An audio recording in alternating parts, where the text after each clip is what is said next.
Okay, the ABCs of personal finance. And today, let's explore the letter C. Now, this is part of the series of the ABCs of personal finance, and just like I said, today is the letter C. Now, I'm really excited about this one because there's one word that we're going to go over first in this letter C, that starts with the letter C, rather, a word that starts with the letter C that is just paramount.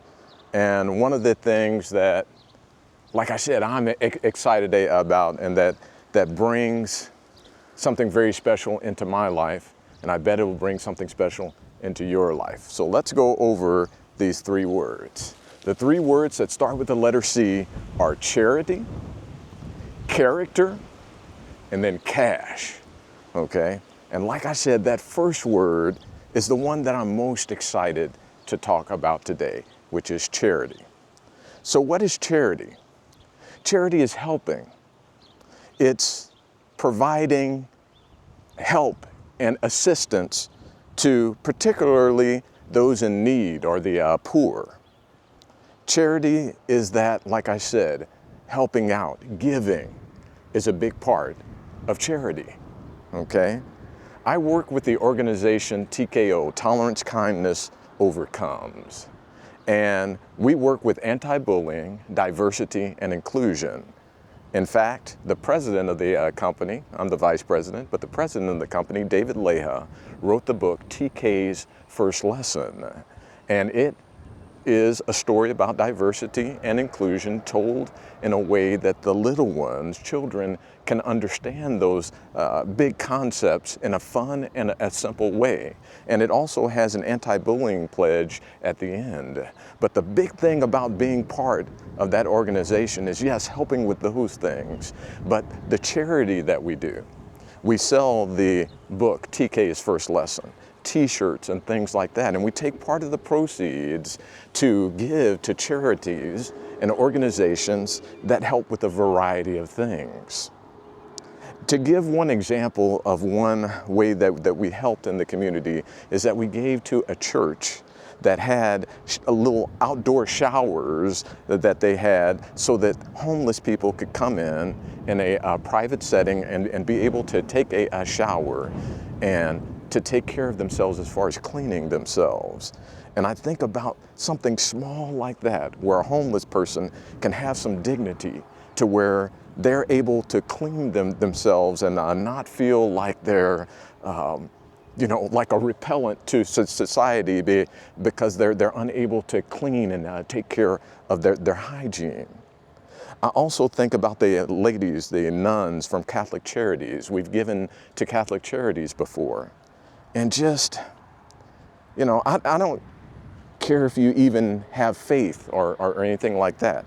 If you get in front of those nuns and you see the love of Christ and their faith and how they give charity to people, the way that they welcome in people. We live close to the border.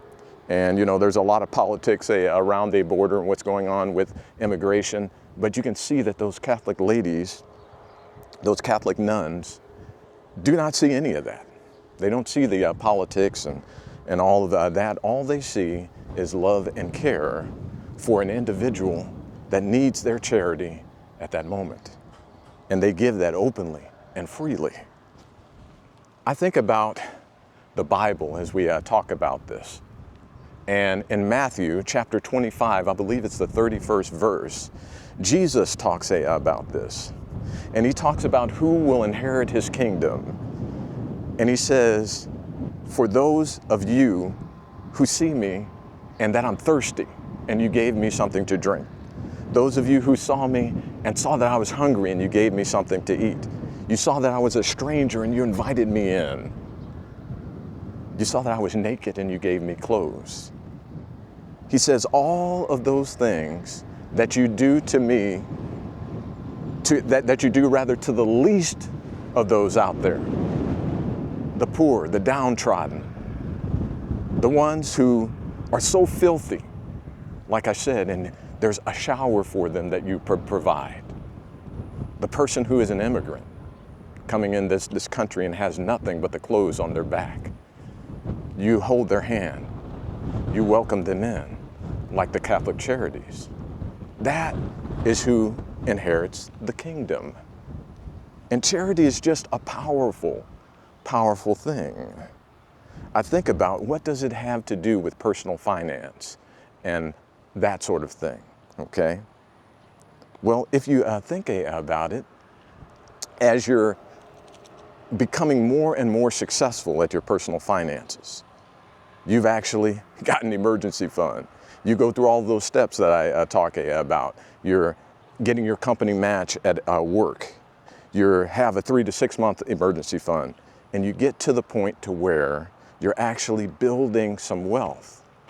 Well, I think about another scripture that I just really love, or another whole chapter, Ecclesiastes in the Bible, tells the story of Solomon. And Solomon is someone who had all of the riches. He had anything that he could want. He had, if you thought about it, tons of gold. He had all of the gold and riches. He was said to be handsome, so he had that. He looked good. He was famous, okay?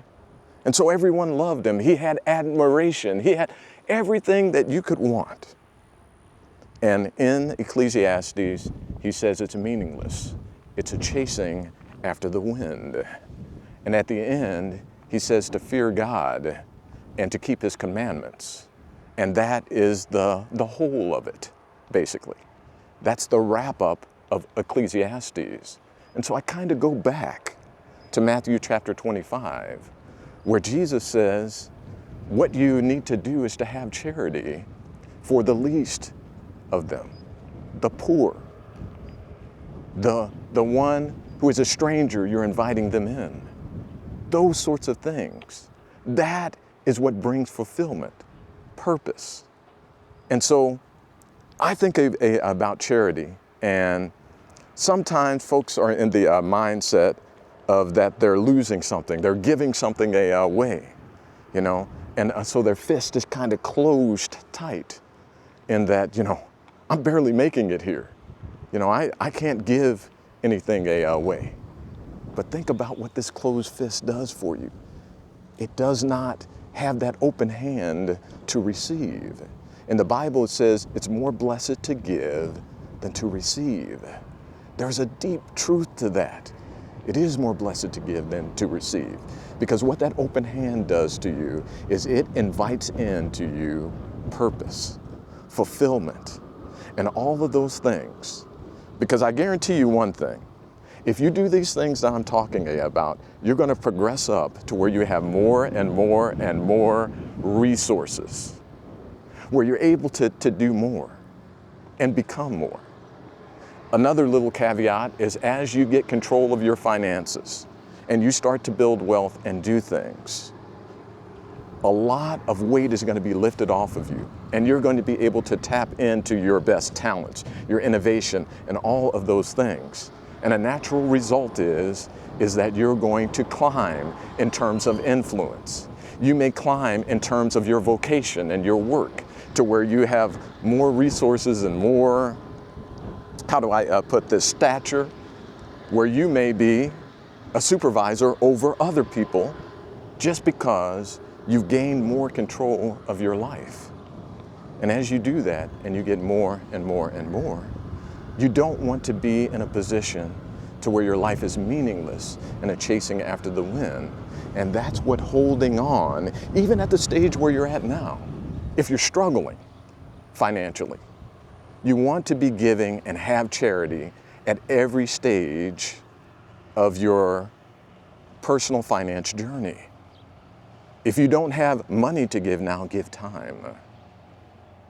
If you don't have time, maybe you do give some money and resources, or you find out what it is that you can give and give it, because again, it's more blessed to give than to receive. By opening that hand, it gives you purpose. It gives you contentment. As you see someone else who is struggling and you give them a hand, it's powerful what happens, what comes back to you. And so I will move to the next C, but I want to make sure that I make it clear that charity and giving and doing that part of your life as you pursue your finances will put you in a position to where you have fulfillment in your life and you don't get to climbing up the ladder and building wealth and just look around and your life is meaningless. It will be a blessing as you move upward because you will be giving. You will have charity. Your hand will be open and not be a closed fist, and you will have purpose and fulfillment. So that's charity, okay? Now let's go into the next one, character. Character is really, really important. It encompasses your ethics, your beliefs, your morals, the principles that you live by. That is what encompasses your character. The second word, okay? Character is highly, highly important, okay? Because as you go through your personal finance journey, and again, I'll reiterate that, if you go through these steps, you're going to have more influence, you're going to have more resources, and all sorts of things like that. Like I said, you may climb the ladder at work. Different things are going to happen because you're going to start to lay down disciplines and get control of your life. When that happens, I guarantee you, there are going to be more challenges to your character.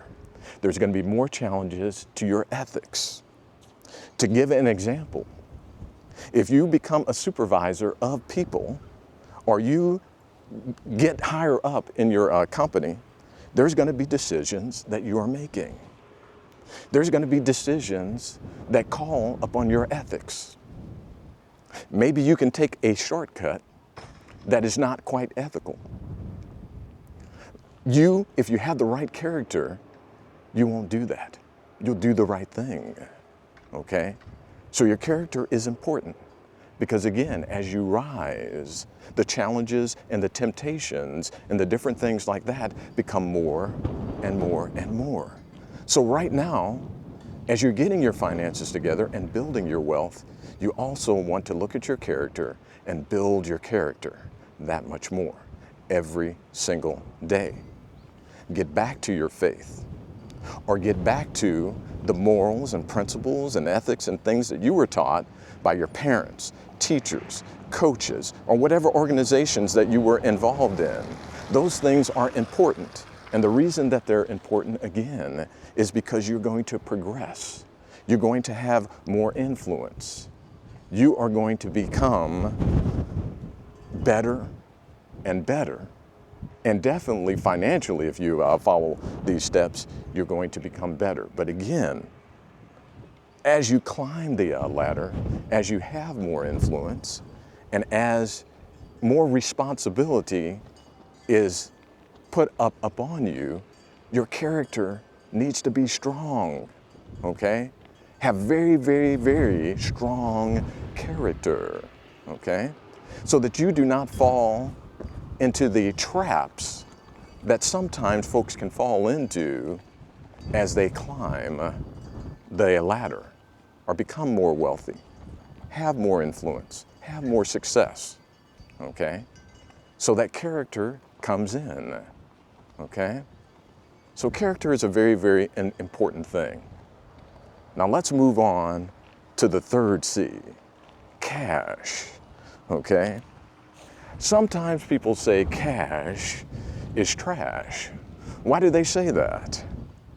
Because cash in a bank account or in your checking account especially doesn't earn any interest, okay? And what can happen is that the inflation can eat up your cash over time. We've gone through a bunch of inflation here lately just after the pandemic. In fact, there was a time after the pandemic that inflation was up at around 9%, okay? If you have a checking account where you're not earning any interest on your cash, it can go backwards. Basically, $10 today isn't going to be worth what it is, or tomorrow, or later on, 10 years from now, that $10 isn't going to be worth what it is today. It isn't going to be able to buy as much as it does today. Now, we started to get inflation under control. It's, I think, a little over 3% right now. But still, inflation can eat up cash. So people say cash is trash. But let me tell you, when you have an emergency, you need that cash. And so I often talk about getting that starter emergency fund. I recommend $2,000, okay? So cash is important. It's important to be able to access it. And now we have these high yield savings accounts, some paying right around 4%. So I encourage you to get that $2,000 emergency fund. And I would put it somewhere like a high yield savings account, okay? And then there's the other steps. Take advantage of your company match. And then that 3 to 6 month emergency fund, because you need to have that cash available when bigger emergencies happen. Now, that $2,000 emergency fund can capture things like if something goes wrong with your car, battery goes out, alternator, or even like an air conditioning. Like we recently had to fix the air conditioner in one of our cars, and that was a $1,000 plus job. So that $2,000 emergency fund can capture those initial emergencies, but you often need more for bigger emergencies. A bigger emergency that we went through was that we had a flood at our home. We actually had a flood. It was a big, big event for us, okay? I couldn't even believe it when that water was coming in during that flood. And we had to hire folks to come in to cut out the drywall and to do different things. And those folks had to be paid right away. I remember writing $5,000 checks and my hand actually shaking. Now, we had flood insurance, so that was reimbursed, but initially they had to be paid. So that 3 to 6 month emergency fund is important. And you need to have that in cash that you're able to access very, very quickly. So it's very important. Cash is not trash. It can save you in some of those situations, okay? So you want to have cash available, and cash is important. A certain amount, a starter emergency fund, and then having that 3 to 6 months later on. In fact, when you're in retirement, they recommend more, even a full year's worth of income saved, or not income necessarily, but necessities saved, so that if the stock market isn't performing very, very well during retirement, you have that available for you. So cash is not trash. Cash is great to have, and your emergency funds, okay? Let's circle back to the first C, charity. Charity always brings a smile to my face. Go ahead and build your personal finances. Get them in order. Also, build wealth over time, but have a heart of charity so that you have purpose in your life. You have fulfillment in your life, so that you don't get to a point of your life being meaningless, a chasing after the wind, as Solomon talked about in Ecclesiastes. Open your hand to your fellow man. Give what you can. Always be in a mindset and having a heart of charity. Thanks again for being with me on the walk. And if you got any value from this video, go ahead and give it a thumbs up, okay? Go ahead and subscribe to this channel and hit the notification bell so that you're notified when I upload another video. Thanks again, and God bless.